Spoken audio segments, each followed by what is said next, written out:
नमस्कार, वर्ण में आपका स्वागत है। आज हम पढ़े बच्चों क्लास 9 चैप्टर 1 जैव विविधता एवं वर्गीकरण। जैसा कि हम सब जानते हैं कि हमारे आसपास विभिन्न प्रकार के जीव पाए जाते हैं।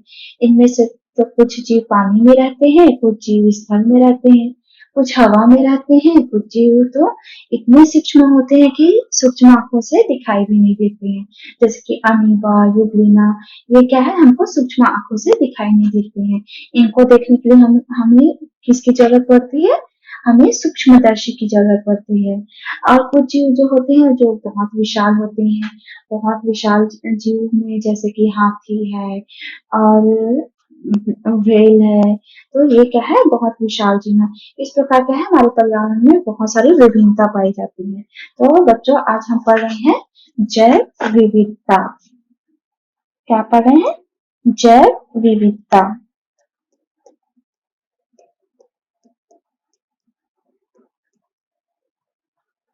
जैव विविधता। तो ये जैव विविधता क्या होता है भाई? तो चलिए देखते हैं कि जैव विविधता क्या होता है। हमारे आसपास विविध आकार तथा अलग अलग संरचना वाले जीव पाए जाते हैं। हमारे आसपास क्या पाए जाते हैं? हमारे आसपास विविध आकार, विविध आकार तथा अलग अलग संरचना के तथा अलग अलग संरचना वाले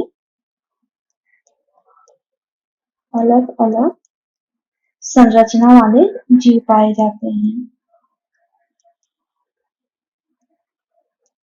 जीव पाए जाते हैं।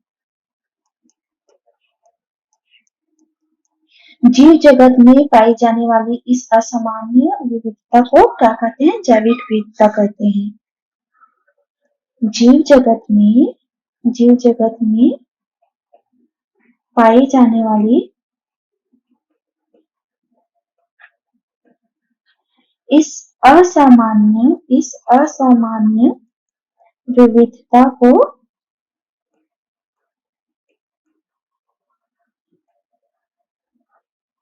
क्या बोलते हैं? जैविक विविधता बोलते हैं। क्या बोलते हैं? जैविक विविधता।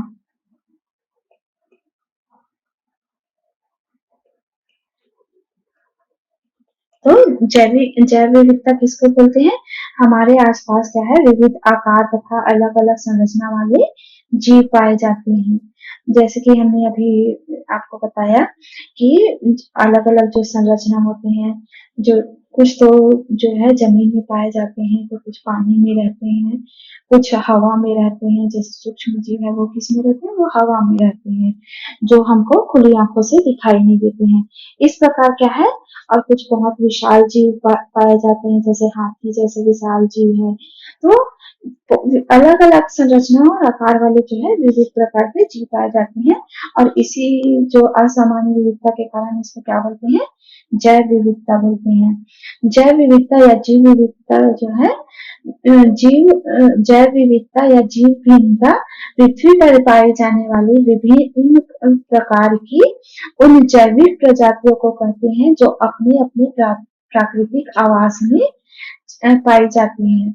इसमें जैसे कि पेड़ पौधे, सूक्ष्म जीव, पशु पक्षी आदि सभी सम्मिलित होते हैं। जैव विविधता में कौन कौन से सम्मिलित होते हैं? जो हमारे वातावरण में जो विविध प्रकार के जो जीव पाए जाते हैं, उनमें पेड़ पौधे भी शामिल होते हैं।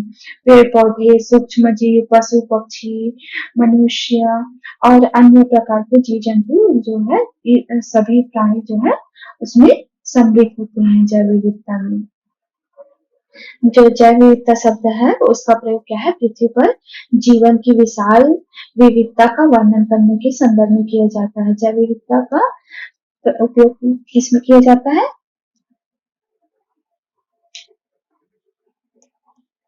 जैव विविधता, जैव विविधता शब्द का प्रयोग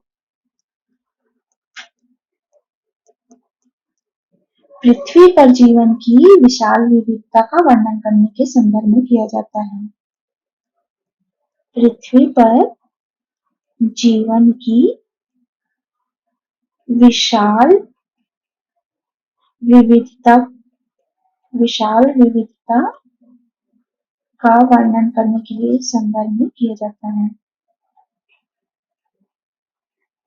वर्णन करने के संदर्भ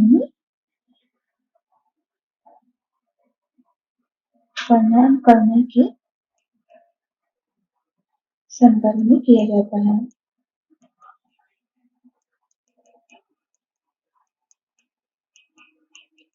आप तो जानते हैं कि हमारे आसपास क्या है, विभिन्न प्रकार के जीव जंतु पाए जाते हैं, विभिन्न प्रकार के पेड़ पौधे पाए जाते हैं। मतलब हमारे जो पारिस्थितिक तंत्र है उसमें बहुत सारी विभिन्नता पाई जाती है, हमको बहुत सारी विभिन्नता देखने को मिलती है।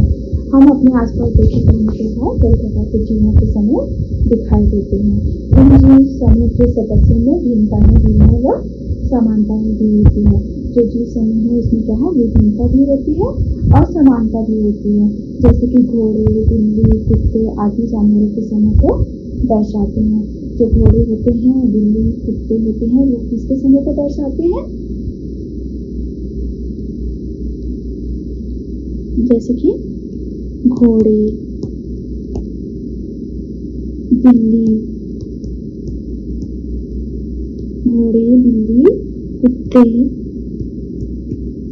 आदि किसके समूह को दर्शाते हैं? जानवरों के समूह को दर्शाते हैं। जानवरों के समूह को दर्शाते हैं।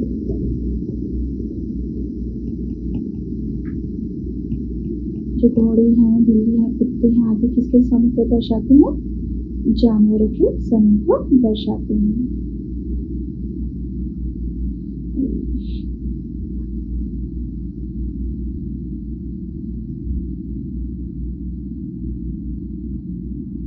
ये जानवरों के समूह को दर्शाते हैं।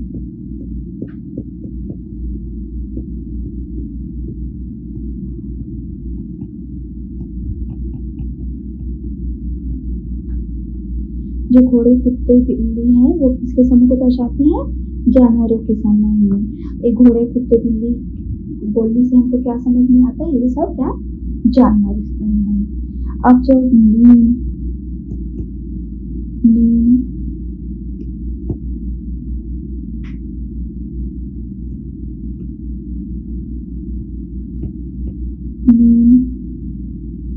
बरगद, जामुन, अनार, ये किसके समूह को दर्शाते हैं? ये पेड़ पौधों के समूह को दर्शाते हैं। पेड़ पौधों के समूह को दर्शाते हैं।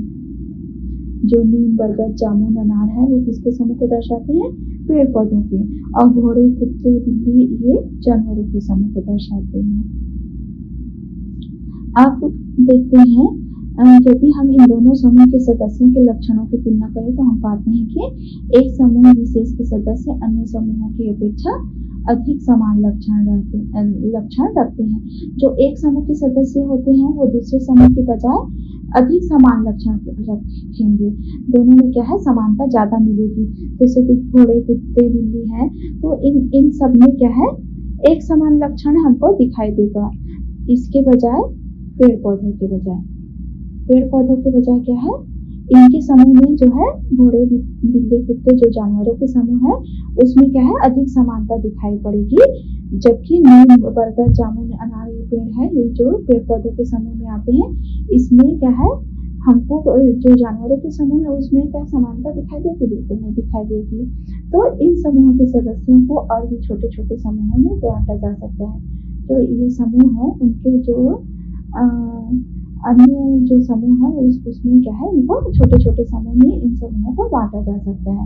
उदाहरण के लिए घोड़ों का समूह, बिल्लियों का समूह, कुत्तों का समूह, नीम के पेड़ का समूह, धतूरा के पौधों का समूह आदि। मतलब इन जो समूह है, जैसे कि पेड़ पौधे का समूह है, तो इसमें भी हम क्या है, इनको अलग अलग छोटे छोटे भागों में बांट सकते हैं। जैसे कि हम नीम का पेड़ का समूह बोल सकते हैं। इसमें हम देख रहे हैं कि नीम, बरगद, जामुन, अनार ये सभी क्या है, पेड़ पौधों के समूह में आ रहे हैं। अब यहाँ पे इसको भी मतलब व्यक्तिगत तौर पे इसको भी छोटे समूह में बांट दिया गया है। जैसे कि नीम के पेड़ का समूह हो गया। तो यहाँ पे सिर्फ एक नीम के पेड़ को ले रहे हैं, तो पेड़ पौधों के समूह में इस प्रकार इसको क्या है अलग अलग भागों में बांट दिए हैं। घोड़े का समूह, अब हमको पता चल रहा है कि घोड़े, बिल्ली, कुत्ते ये सब जानवरों के समूह में आते हैं, तो इसको भी एक समूह में बांट दिया है कि घोड़े का समूह। सिर्फ वहाँ पे घोड़े के जो समूह है वो सिर्फ घोड़े का नाम आएगा। इस टाइप से इनको छोटे छोटे समूह में बांट दिए गए हैं।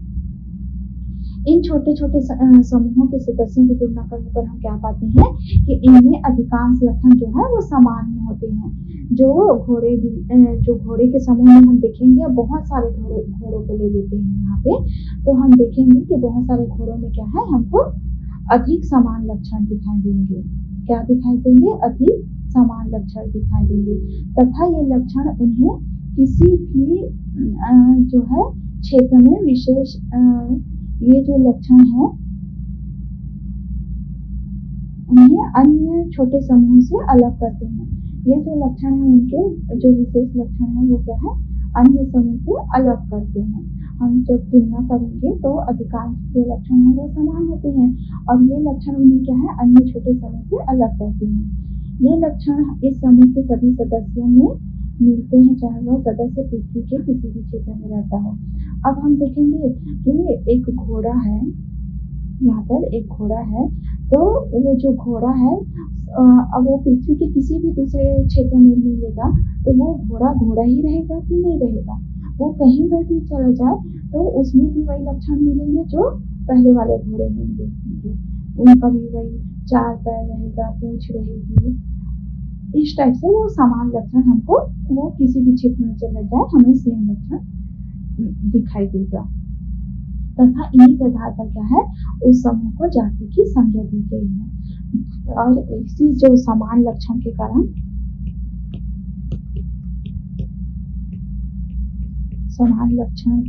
क्या है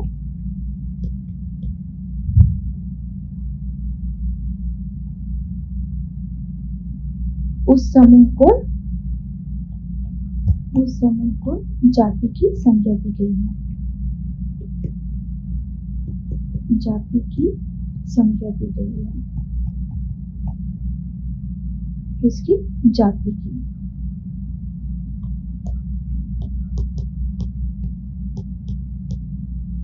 किसके कारण? समान लक्षण के कारण। समान लक्षण होने के कारण उस समूह को क्या है जाति की संज्ञा दी जाती है। जैसे कि ये घोड़े की जाति है, तो उस घोड़े की जाति में कौन कौन आ जाएगा? समस्त घोड़े आएंगे कि नहीं आएंगे, चाहे पृथ्वी के किसी भी हिस्सा में हो। तो ऐसे समान लक्षण वाले जो समूह है उसको क्या है जाति की संज्ञा दी गई है। उदाहरण के लिए हम मनुष्य के समूह की बात करते हैं। सभी मनुष्य चाहे वो पृथ्वी के किसी भी क्षेत्र में निवास करते हो, सभी में क्या होता है? सभी में सुविकसित मस्तिष्क होता है, त्वचा पर कम घने बाल पाए जाते हैं। इस प्रकार हम सब कह सकते हैं कि सारे लक्षण जो है मनुष्य जाति के हैं। अब कोई भी मनुष्य पृथ्वी के किसी भी कोने में चले जाए वो तो कहलाएगा मनुष्य जाति का ही कहलाएगा कि नहीं कहलाएगा। और मनुष्य जाति में क्या विशेषता पाई जाती है? मनुष्य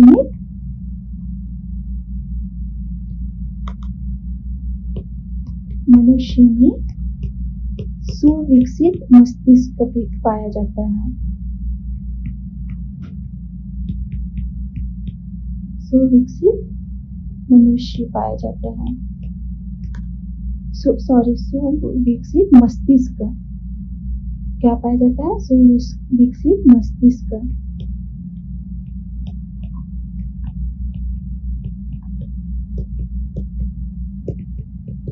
क्या पाया जाता है? सुविकसित मस्तिष्क पाया जाता है।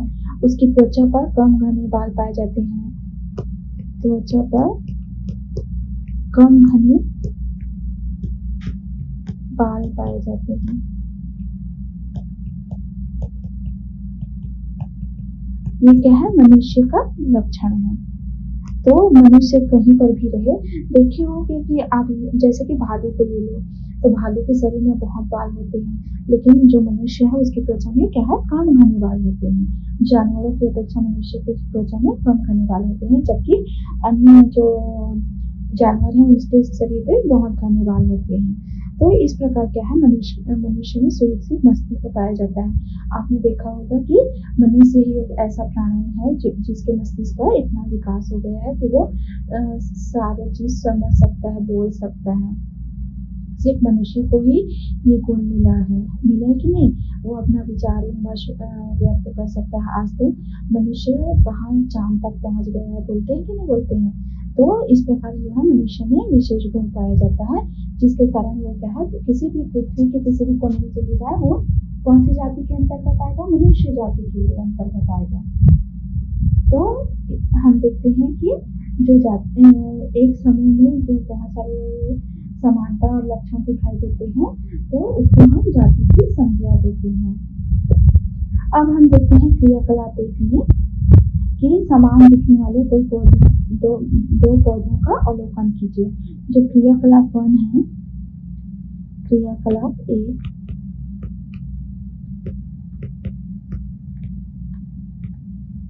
इसमें क्या करना है, हमको एक एक्सपेरिमेंट करना है। किस पे करना है, समान दिखने वाले कोई दो पौधों का अवलोकन करना है। समान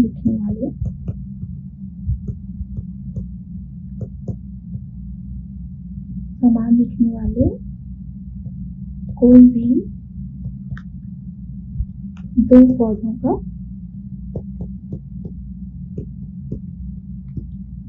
अवलोकन।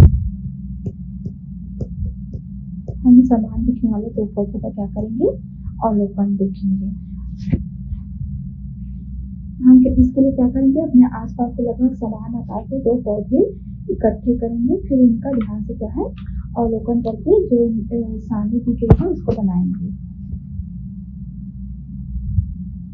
तो हम यहाँ पे देखते हैं, हम यहाँ पे दो पौधे लेंगे।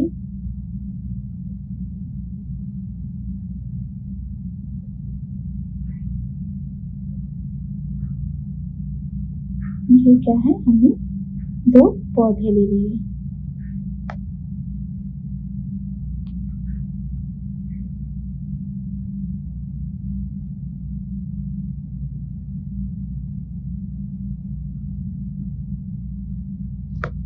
ठीक है,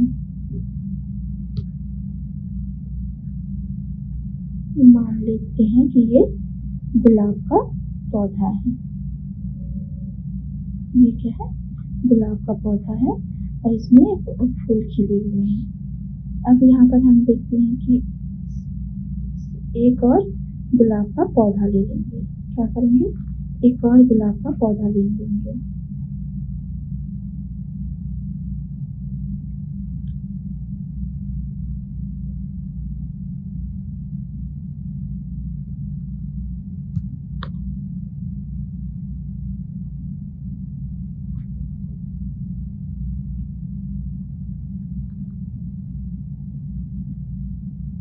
ये है एक और गुलाब का पौधा।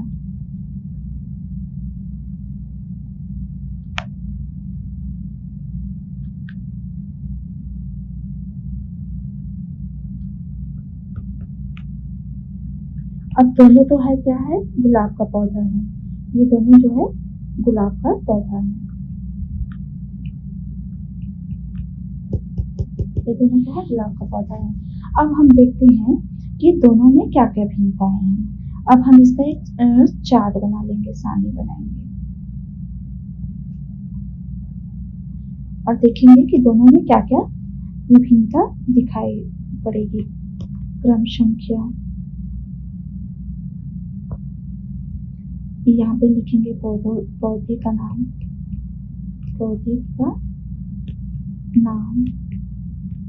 यहाँ पर लिखेंगे तने की लंबाई,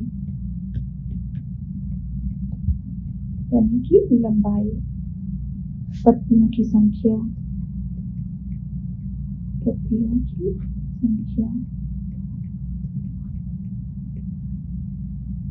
पत्तियों के आकार व आकृति,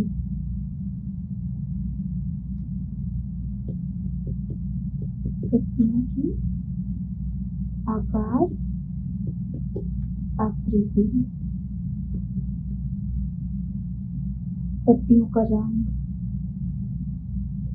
हमारा चार्ट छोटा पड़ जाएगा।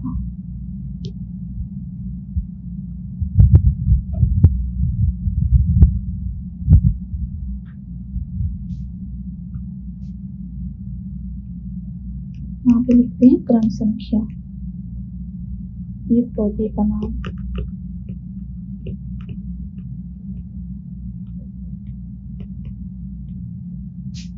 अब लिखते हैं तने की लंबाई,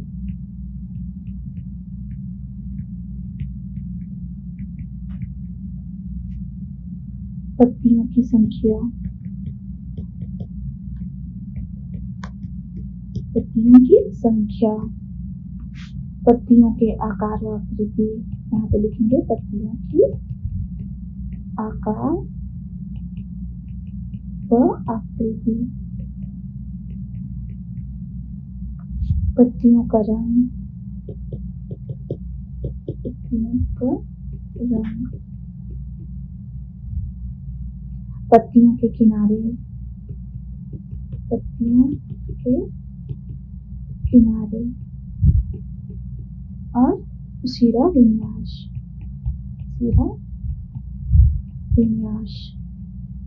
इस प्रकार से हम एक चार्ट बना लेंगे।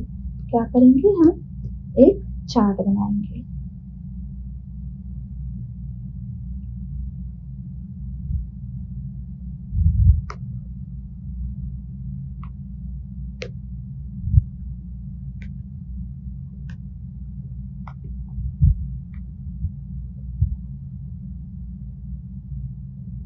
अब हम देखेंगे कि जो पौधे का नाम है ये क्या है, गुलाब है। ठीक, पौधे का नाम गुलाब। अब इस देखते हैं कि इसके तने की लंबाई मान लो जाए 6 सेंटीमीटर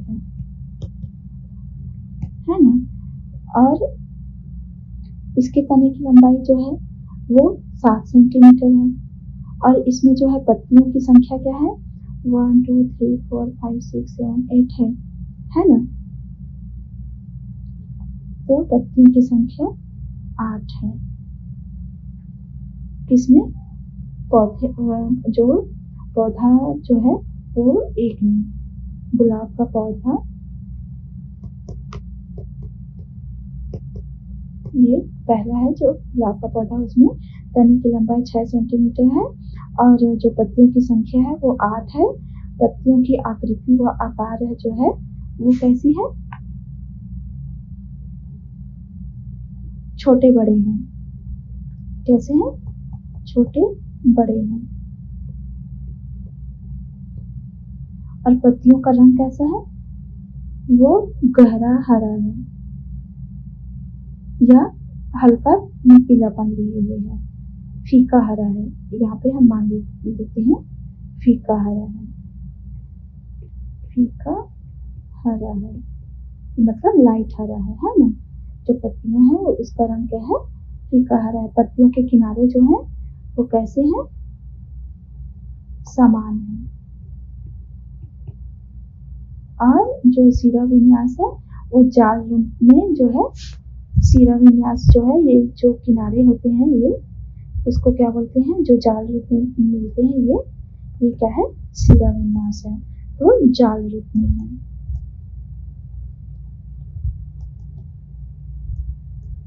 ठीक, अब देखते हैं कि दूसरे जो पौधे हैं, ये तो हो गया पौधा नंबर 1 का, पहले गुलाब के पौधे का है। अब देखते हैं दूसरा जो है, दूसरा गुलाब का पौधा।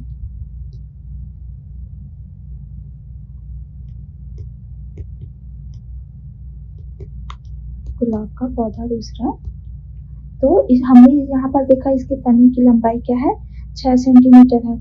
अब देखते हैं कि इसके तने की लंबाई कितना है, मान लेते हैं कि ये इसके तने की लंबाई 7 सेंटीमीटर है।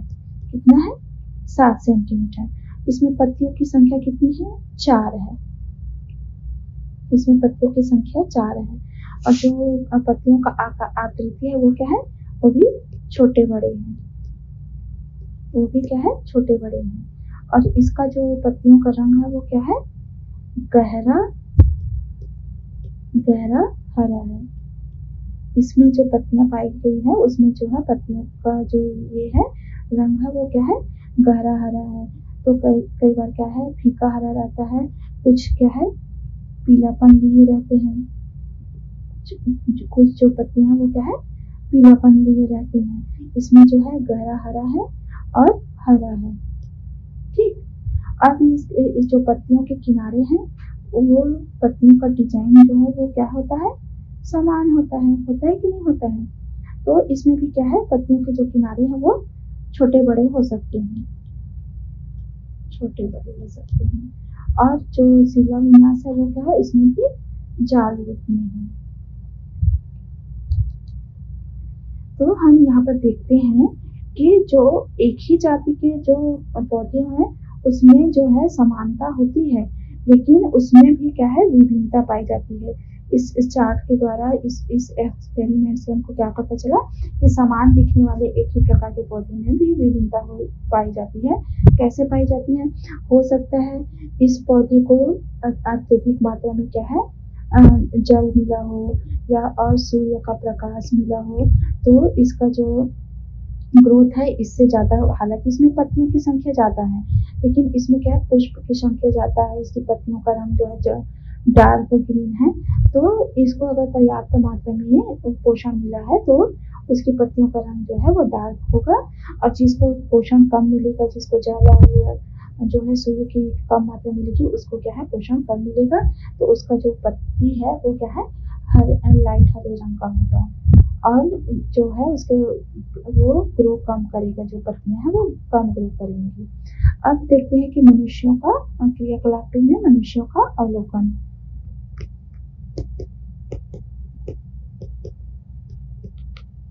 क्रियाकलाप में मनुष्यों का अवलोकन।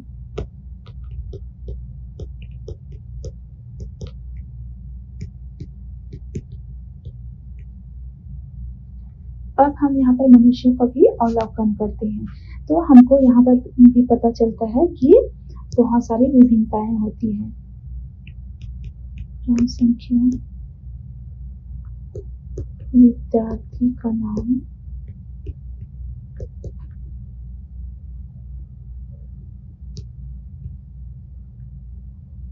विद्यार्थी का नाम, लंबाई, वजन,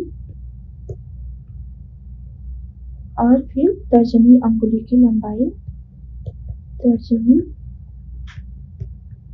अंगुली की लंबाई, तर्जनी अंगुली की लंबाई, अंगूठे का निशान, अंगूठे का निशान, हथेली। तो हथेली में क्या है, दो पार्ट है, एक तो है लंबाई, हथेली में लंबाई, और दूसरा है चौड़ाई। इस प्रकार हम एक मनुष्य के क्या है, अवलोकन करेंगे, मनुष्य का अवलोकन करेंगे, तो हमको इसमें भी क्या है, विभिन्नताएं हमको देखने को मिलेगी।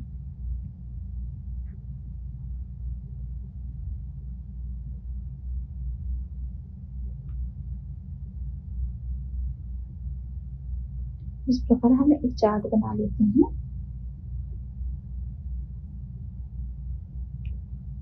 तो यहाँ पे हम जैसे कि क्रम संख्या डालते हैं, फर्स्ट जो पहला है, विद्यार्थी का नाम मान लिया जाए राहुल है, और उसकी लंबाई क्या है, 5 फीट 6 इंच है, है 5 फीट 6 इंच। उसका वजन 5 फीट 6 इंच है, तो उसका वजन मान लेते हैं 70 kg है। तो उसकी जो तर्जनी उंगली है उसकी लंबाई कितनी होगी,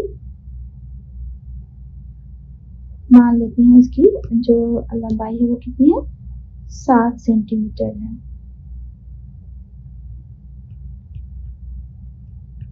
अंगूठे का निशान जो है वो अलग है, और जो ये हथेली है उसकी लंबाई मान लेते हैं 16 सेंटीमीटर है, जो उसकी हथेली की लंबाई 16 सेंटीमीटर और चौड़ाई 7.7 सेंटीमीटर है। अब हम सेम एक्सपेरिमेंट दूसरे विद्यार्थी पे करते हैं। इसका नाम मान लेते हैं रवीना है, रवीना। अब इसकी जो ऊंचाई है वो क्या है, 5 फीट 4 इंच।